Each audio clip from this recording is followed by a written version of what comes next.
is up, America? My name is Dooley Godot with the weather forecast, and we are going to talk about what the rest of this week is going to look like, and maybe we'll talk a little bit about some of the long range models. We'll look at the GFS in particular about what it could look like going into next week, as well as the potential for a mid latitude Colorado low that could affect the upper Midwest and the Great Lakes. We're going to look at how that might evolve or play out, as well as any other potential weather makers that could come our way, particularly on the East Coast, because that's where a lot of the action has been. As the West has been pretty quiet because they've been under the influence of that giant dome of high pressure that has been dominating the weather and directing the traffic for the last month and a half since mid December, to be honest, if I'm being completely honest. But that is, has been the big thing. Look for any pattern changes that may signal a change in the weather pattern that we've been seeing. In my top left corner up there, you're seeing what the temperature should be and the weather conditions should be for this Super Bowl Sunday for the big game between the Cincinnati Bengals and the St. Louis Rams. And I figure if the Bengals can make it to the Super Bowl, hey, why not the Vikings? Yeah, right. So anyway, let's jump into that weather forecast right now and take a look at what's going on. And the city that's being displayed in the background is Cincinnati, Ohio. So we are going to jump into our first map. Shout out to the folks at WSV3 who produced this wonderful software that I absolutely just love to play with when I do my weather forecast. So we're going to take a quick cruise around America and take a look at what's going on. So we do have a stationary front that's been hanging out across the East Coast, the Southeast particularly, and it extends all the way up into New England and Maine, where you can see we have some rain falling around New York City. Boston is seeing some of that rain. Boston is seeing some of that rain, as well as Rhode Island and Connecticut. Let's zoom in on a couple of areas of importance that I want to take a quick gander at. We're going to fly down to Florida and South Carolina, and you can see that stream of moisture streaming on in along that stationary boundary that's positioned across the southeast, the far southeast. So if you're in Jacksonville, soon you'll see some of those showers and move through. Not seeing much in the way of severe weather. I think it's just predominantly rain, maybe an occasional rumble of thunder in there, but nothing too spectacular to write home about right now. And let's move up toward the mid-Atlantic right now and the Northeast. We're going to take a look at around the New York City area. You're seeing those showers moving just to the west, to the east of you. New York City is just outside of that main band. Maybe you're going to see a little bit of frozen precipitation in there. Might be a little bit of freezing rain, just a bit. Then there's a little bit of snow near Scranton, Pennsylvania.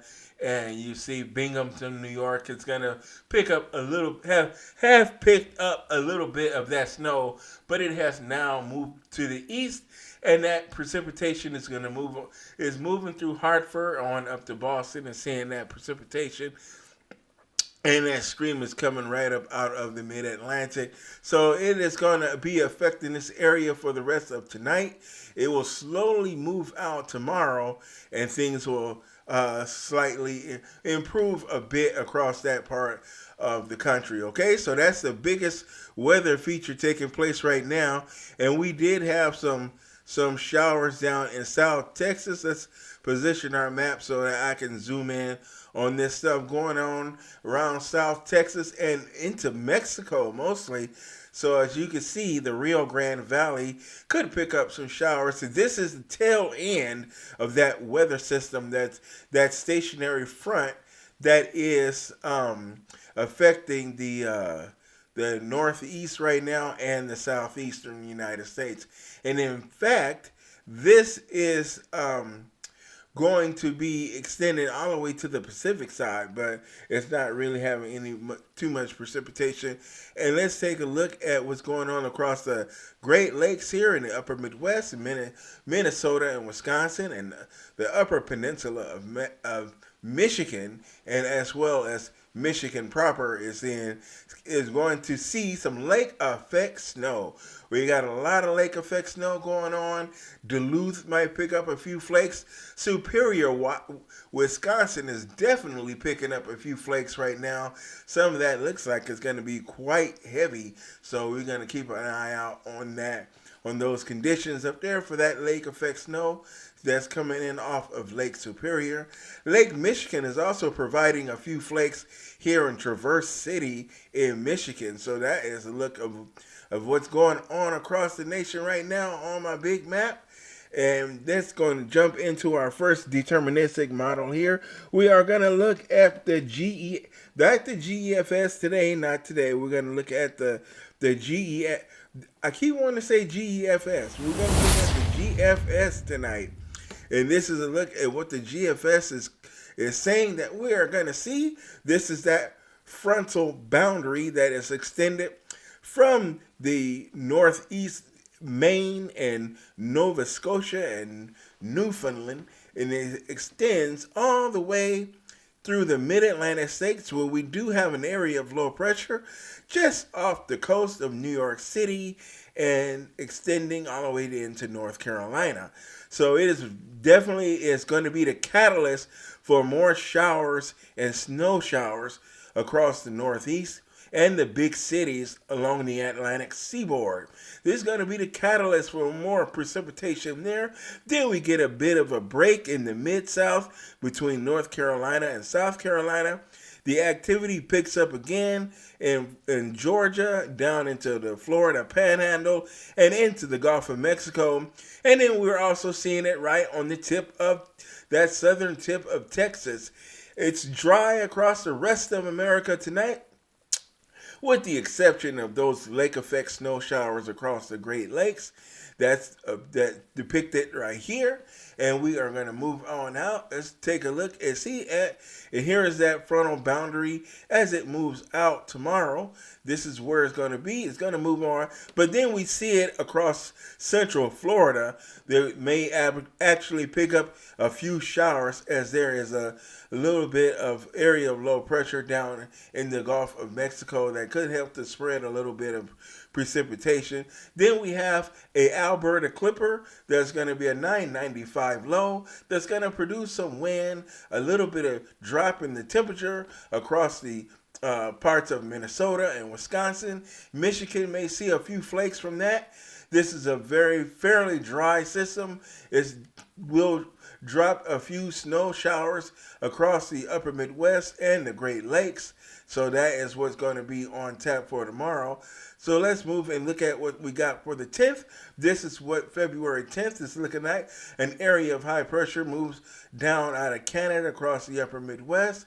It's going to usher in some warmer temperatures, and we see temperatures rise into the mid-30s.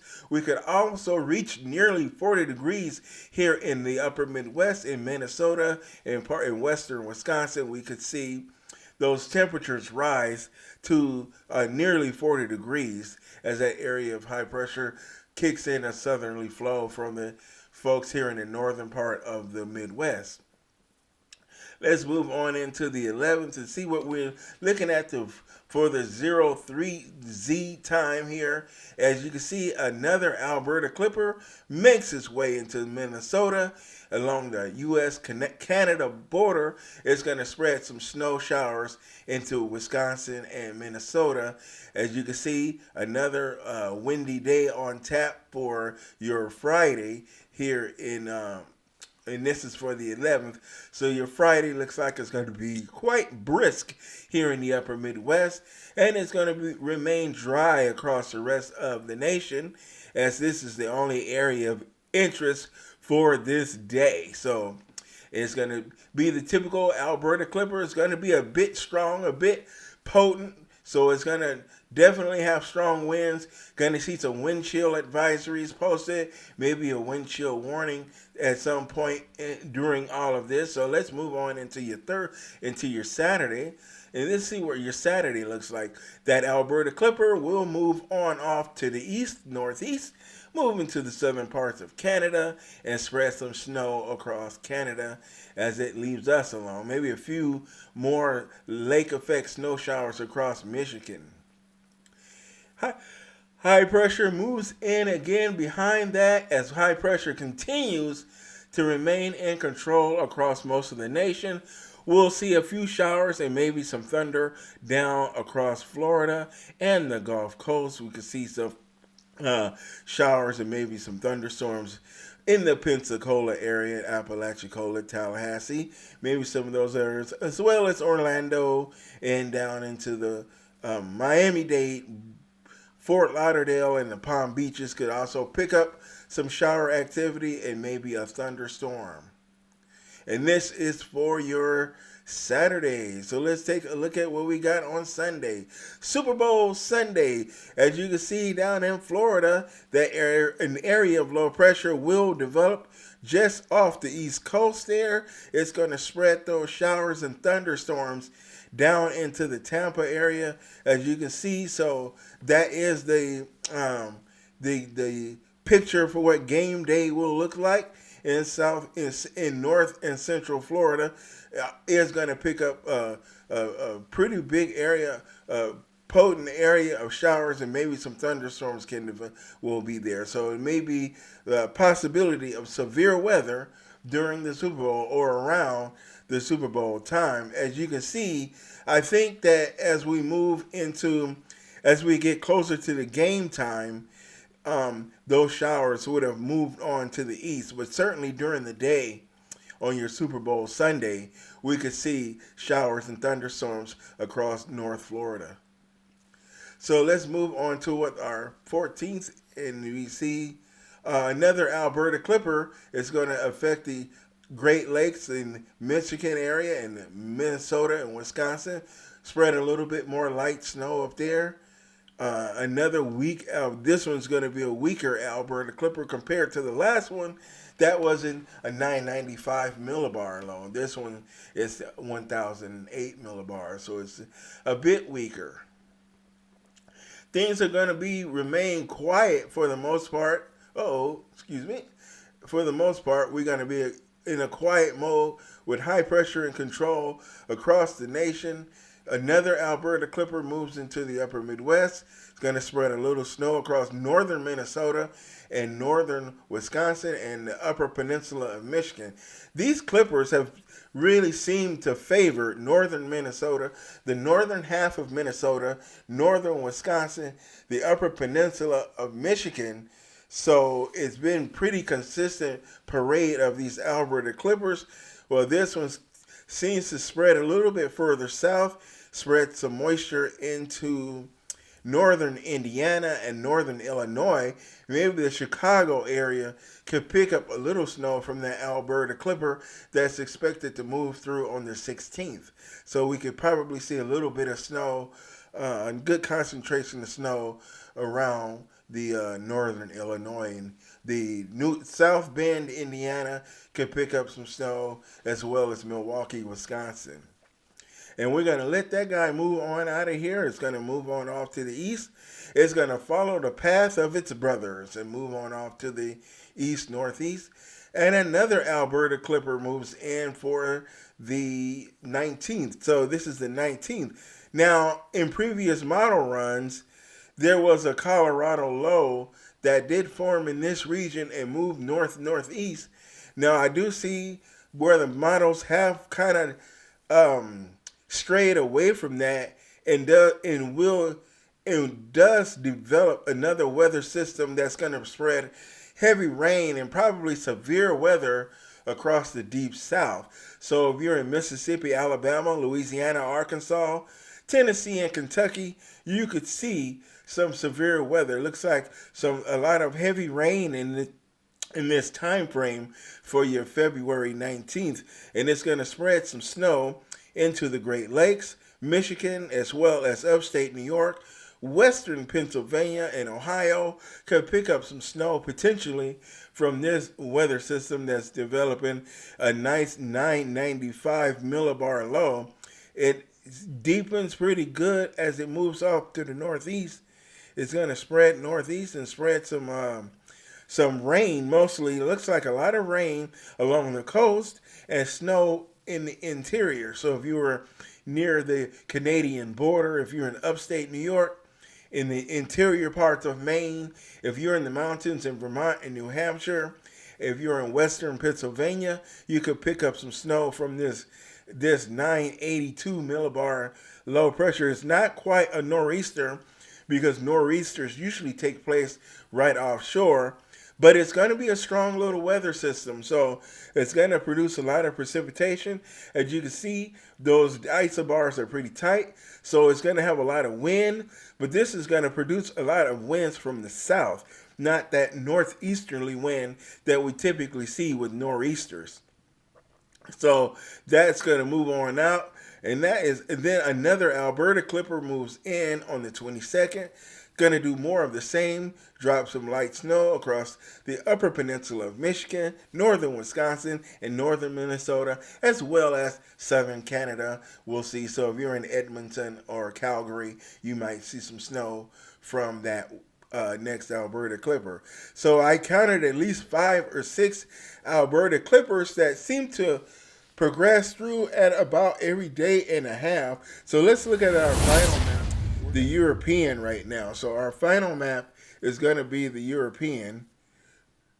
And so let's look at what our European is. Our European map tonight is the European Center for Medium Range Weather Forecasting, and it has this is it. It also depicts that frontal boundary across the East Coast and the Southeast. You see that gap. It's depicting that gap as well. The area of low pressure that's off the coast of North Carolina, and it's spreading that precipitation to the north and west and northeast of itself, and it's going to progress and move off to the northeast. Not going to be, certainly not nor'easter criteria by any means, because it's not very deep and it's not producing a whole lot in the way of wind. So let's look at what this, now this is only going to go out about 200, this one's going to only go out, what is it, about 260 hours here. So there is our next Alberta Clipper that's going to be moving across on the 9th. This is what we're looking like for the 9th. This is for your Wednesday. Alberta Clipper crossing the upper Midwest and the Great Lakes.